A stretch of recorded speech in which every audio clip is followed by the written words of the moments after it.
The good, the bad, the ugly. Good story here from England. Last Thursday, a half-built high-rise in England caught fire. That's not the good part. No. A skilled crane operator saved a construction worker who was stuck on the roof. He saw him signaling for help. The guy could not get down. The building was on fire. He attached a cage to his crane and lifted it so the guy could climb in, which was pretty ingenious. We have actual audio from it. Come on! Get to it! Come on, get him in there! Get in! He's obviously trying to get it open. Oh my God, in a second there won't be nothing to open. He's trying to get in. He's getting in. He's in! He's in! That was the cage they're talking about him getting in that was fashioned to the crane. And they're saying the 65-year-old crane operator, Glenn Edwards, thought so quickly and got that done and really saved that guy's life. That's really amazing. It is. To think that quickly like that. I'll put a cage on my crane and get it up there to him. It's amazing, isn't it? And the crane operator's on the ground, right? Yeah. And he had it up there, too. Amazing. That's like something out of an action disaster movie. That was awesome. You know, that movie Backdraft was on the other day, and you're right, Kelly. It's not good. I hate that movie. Well, I don't hate it. I think it's so... I only saw it once and it was terrible. I just think the story is kind of disjointed in places. It's weak. It really is. But then I have a real good that friend. Jennifer Jason Leigh's all right. Oh, yeah. Though. And a good friend of mine says he said, go back and watch it again. You'll like it better. Because I've only seen it once in the theaters. Backdraft? Yeah. You've only seen it once? Saw it one time in theater. And I see, at the time, I was really into movies and being snobby about movies. Mm-hmm. And I dressed in a fireman's outfit to go. No. It was that big a deal to me. It was about firemen. And so I put on my hat. And it let you down. It did. It let me down. And he said, see it again now. You might like it better. Because he's seen it again through the years. And there's a couple of... I think Ron Howard directed. He did. And there's a couple of things that he says. Kurt Russell's in there. Yeah. Mm-hmm. You probably hadn't seen that, BB. I didn't even know Backdraft was a thing. What channel was it on? Oh, I don't remember what it was on. It was something with commercials, probably a TBS or... Before your time. I've never even heard of it. Yeah. No. Before your time. Yeah. I'd say 1990, 89. Kurt Russell, Jennifer Jason Leigh. What's his name? The older guy. Oh, I know. Man. Scott Glenn. Wow. Scott Glenn. And then from Donald Sutherland. Yes, Donald Sutherland, that's right. This may be one of the greatest years for movies, 1991. Oh, really? I'll tell you why you didn't like it, because you saw so much other great stuff. 91, is that going to be... Is it Silence of the Lambs? Yep. 91? Oh, that's a huge... Wait till I give you this run. I'll give you a quick rundown. Goodfellas.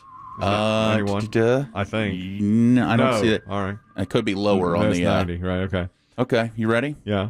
Terminator 2. Oh, my God. My all-time favorite. I love Terminator 2. Home Alone. Oh, my God. Ooh. Oh, my God. Huge. Yeah. Now this one, this is one that we're going to love. Yeah.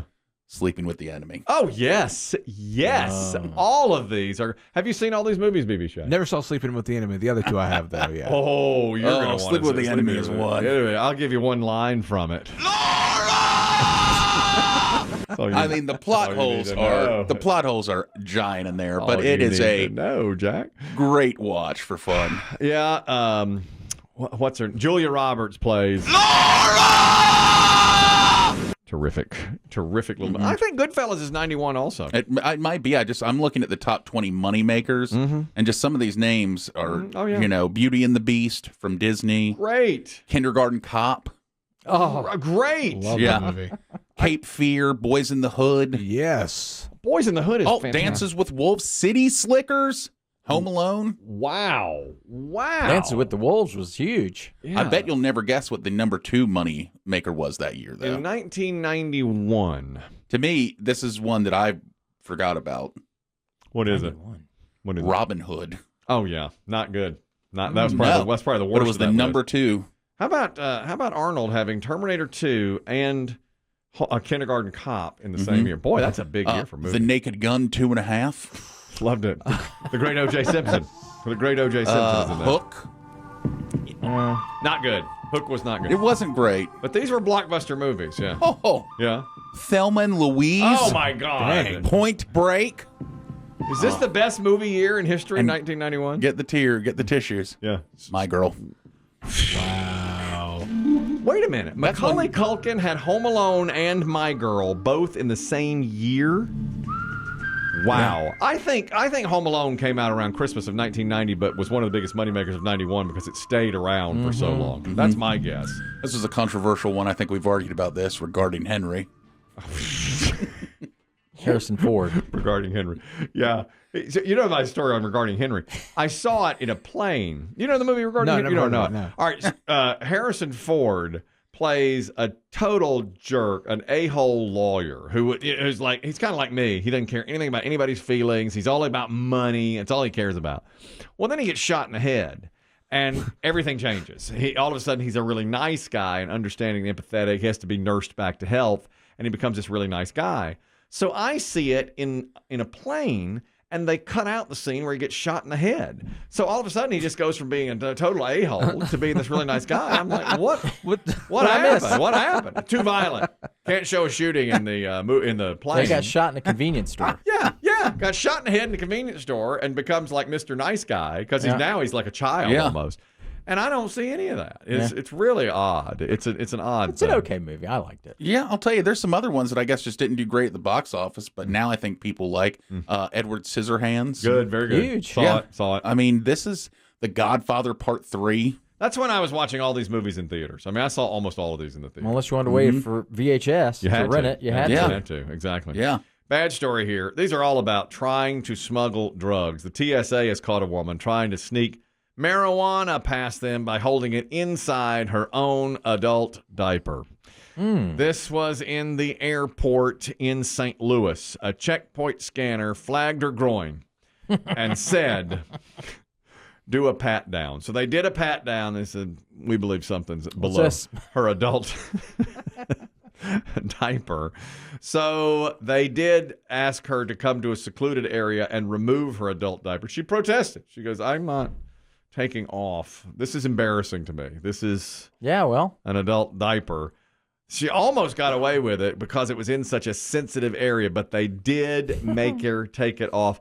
It was a soiled adult diaper. She soiled herself to try to cover the smell of the marijuana. Yeah. Well, God. Kind of smart, actually. But she probably didn't even need the adult diaper. Yeah. That was just a way to transport and then... Yeah, probably. But she peed herself. And then she'd be fouled herself. She soiled herself to cover the smell of. Do you know, golly, this goes back now. We've got a couple of calls to play, actually.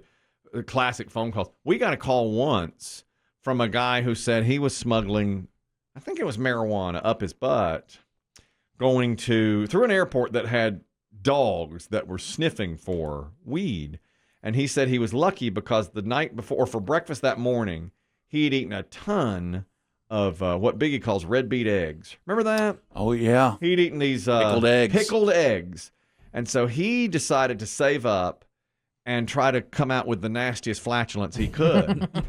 And it covered the smell of the marijuana. So the dogs looked at him like... I ain't going near that. It screwed up the sensory... They didn't know which way to go. ...aspect of the dog, so they were like, oh. Dogs just sat there and spun around. Exactly.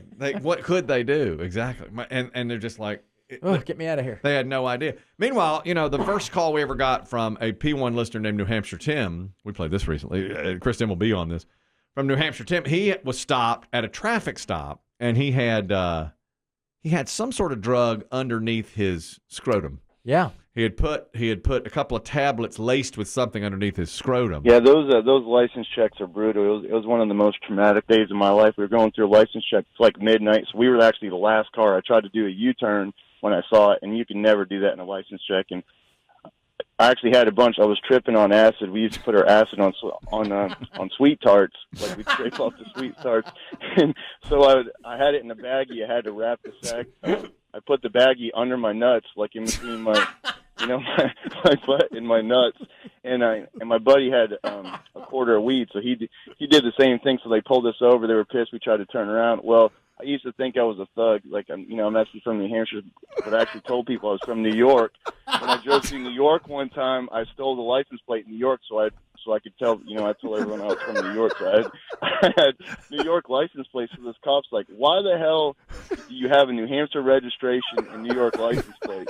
So I'm like, he had the dog sniffing the cars, and I'm like, I had my hand down like near my nuts, like scared as crap. And the dog never sniffed us, and the cops were so pissed. Like, so I actually had to tell him, was like, look, man, I was just trying to be cool and tell people I was from New York and all this stuff or whatever. And my buddy didn't know. He thought I was from New York. So he was like, what? That's New Hampshire Tim. That's the origin story of New Hampshire Tim. And the Nut Tarts, as they became known, were saved. He never had to give those up. So that's how those later. That's how you hide evidence on yourself. Dean, you're talking about hiding evidence as well. Go ahead. Good morning, guys. P1 out of Charlotte. Thank you very much, sir. So, yeah. So I was in the military police for a while, and one of my patrols brought in a DWI suspect, and the guy was kind of dancing around in their room, said, oh, I got to pee. So they were like, okay, and they didn't escort him into the restroom. And I was the desk sergeant at the time, and the guy had been in there too long, so I ran back or called back to the traffic section. I was like, hey, where's your suspect? So they run into the bathroom, and they found that guy down on his hands and knees in front of a bowl, and he was eating the brown stuff that had left his body in an attempt to soak up the alcohol in his stomach before they hit him with a breathalyzer. Oh my God. That's probably the most disgusting thing I've ever heard in my life. That is, oh my God. He was that desperate to not get hit with that crime. Yes.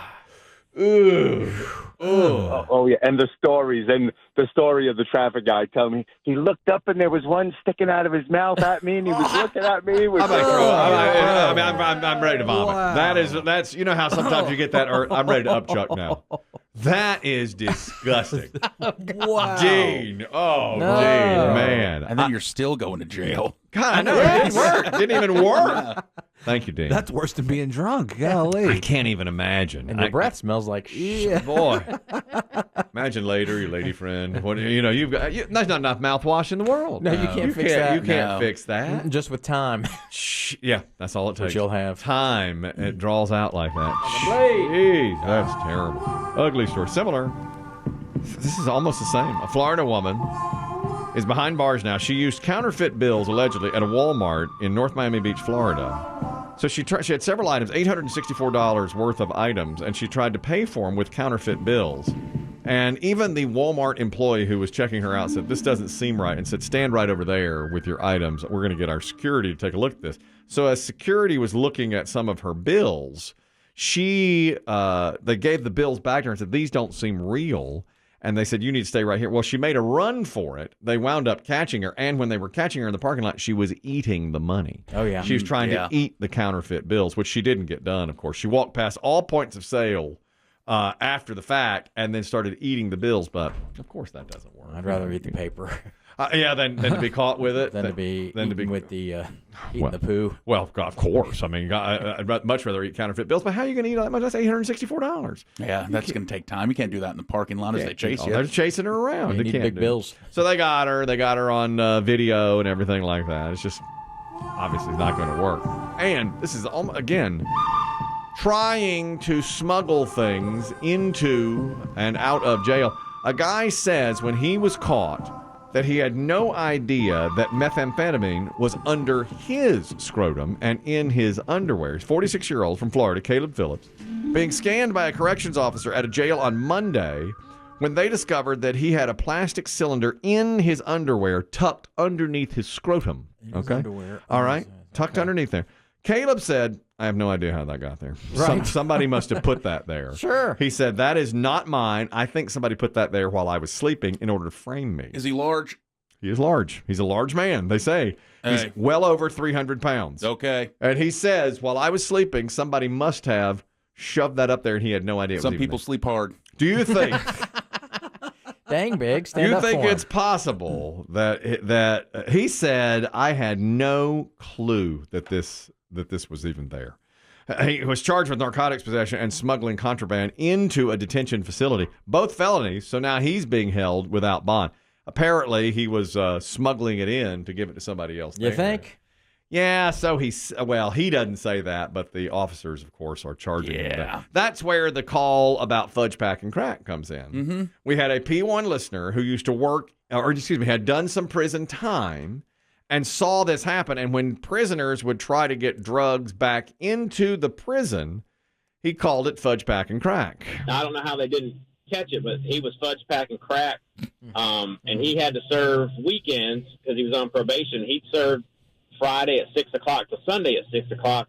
Well, he'd bring it in, and they'd be smoking crack. Well, to cover up the crack smell, they'd rub deodorant all over toilet paper and burn the toilet paper as incense. And but he would trade it for sex. Thanks, Tim. A lot of insight there. Deodorant on toilet paper. Fudge pack and crack. Prison incense. Burn it as incense. I don't know why. When he said fudge pack and crack, I thought of Oreos. Yeah. My stomach just growled. Don't you think it's like a new flavor? Absolutely. Wouldn't that be a good flavor of Oreo? Yeah, if you didn't know the negative connotation. Right.